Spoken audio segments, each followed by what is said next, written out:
काँग्रेसचा ममता यांना विलिनीकरणाचा प्रस्ताव, तृणमूल पक्ष काँग्रेसमध्ये विलिनीकरणाचा प्रस्ताव आहे. सोनिया गांधींनी हा प्रस्ताव दिल्याची माहिती.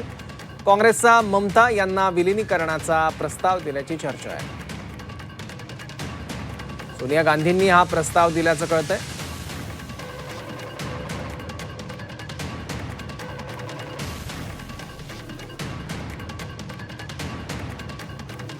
ममता यांच्या तृणमूल काँग्रेसचा पश्चिम बंगालमध्ये पराभव झाला. भाजपने त्यांच्या हातून सत्ता खेचून घेतली आणि त्यानंतर तृणमूल काँग्रेस आता फुटीच्या उंबरठ्यावर आहे. आणि इंडिया आघाडीच्या बैठकीत ममता बॅनर्जी आणि सोनिया गांधी यांची गळाभेट देखील झाल्याची दृश्य समोर आलेली आहे. स्क्रीनवर तुम्ही सुद्धा तो फोटो बघत आहात. त्यानंतर आता तृणमूल काँग्रेस पक्षामध्ये विलीन करण्यासंदर्भात काँग्रेसनं प्रस्ताव दिल्याची देखील चर्चा आहे. सोनिया गांधींनी ममता बॅनर्जींना हा प्रस्ताव दिल्याचं कळतंय.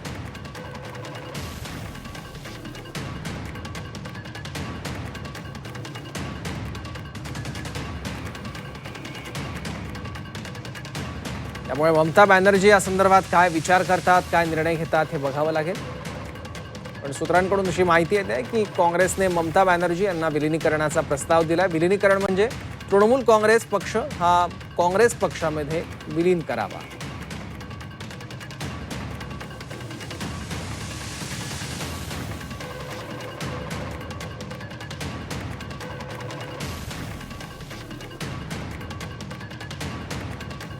पक्ष विलिनीकरणाचा प्रस्ताव काँग्रेसने दिल्याची माहिती आहे.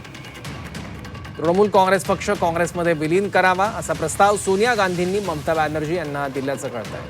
आता ममता बॅनर्जी या संदर्भात काय विचार करतात, काय निर्णय घेतात हे बघावं लागेल. पण इंडिया आघाडीच्या बैठकीत सोनिया गांधी आणि ममता बॅनर्जी यांनी एकमेकांची गळाभेट घेतल्याची दृश्य समोर आली होती. पण गेले काही वर्ष तृणमूल काँग्रेस आणि त्याचबरोबर काँग्रेस या पक्षामध्ये काहीसा दुरावा देखील निर्माण झालेला होता.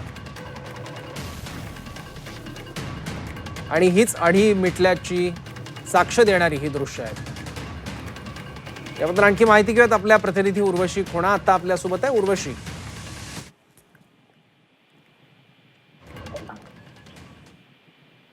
उर्वशी, माझा आवाज येतो तुमच्यापर्यंत?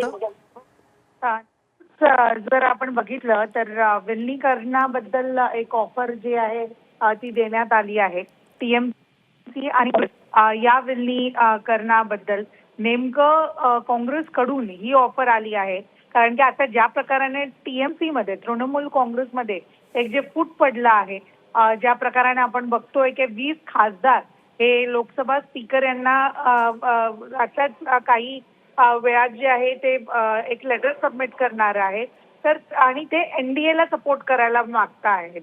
तर त्या पार्श्वभूमीवरती तृणमूल काँग्रेस आणि काँग्रेस जे आहे ते एक होणार का हा एक प्रश्न आहे. पण ज्या प्रकाराने एक ऑफर आली आहे ती सुद्धा एक वेगळी अशी राजनीतिक घडामोड आपल्याला बघायला मिळत आहे.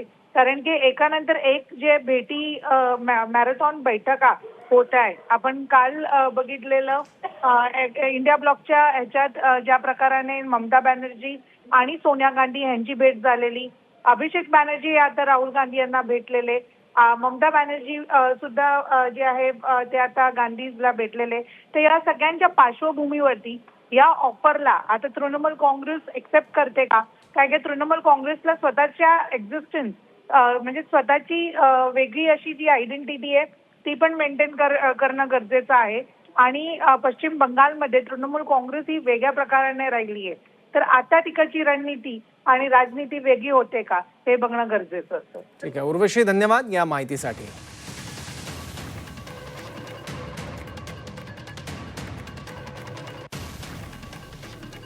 की काँग्रेस पक्षातून जे जे घटक बाहेर पडले आहेत आणि त्याने आपापले पक्ष निर्माण केलेले आहेत, त्या सगळ्यांनी काँग्रेसच्या झेंड्याखाली एकत्र येऊन एक मजबूत काँग्रेस उभी करणं ही आज काळाची गरज आहे. मी नावं घेतली, मग तृणमूल काँग्रेस असेल, महाराष्ट्रामध्ये राष्ट्रवादी काँग्रेस पक्ष असेल. मी तर असे म्हटलं होतं की अजित पवार गटात विलीन होण्यापेक्षा काँग्रेसमध्ये विलीन व्हा. हा काय अजित पवार गटामध्ये विलीन होण्यापेक्षा तेव्हा बोललो आहे मी, आता त्यांचा विषय संपला की राष्ट्राच्या मुख्य प्रवाहात सामील व्हायला पाहिजे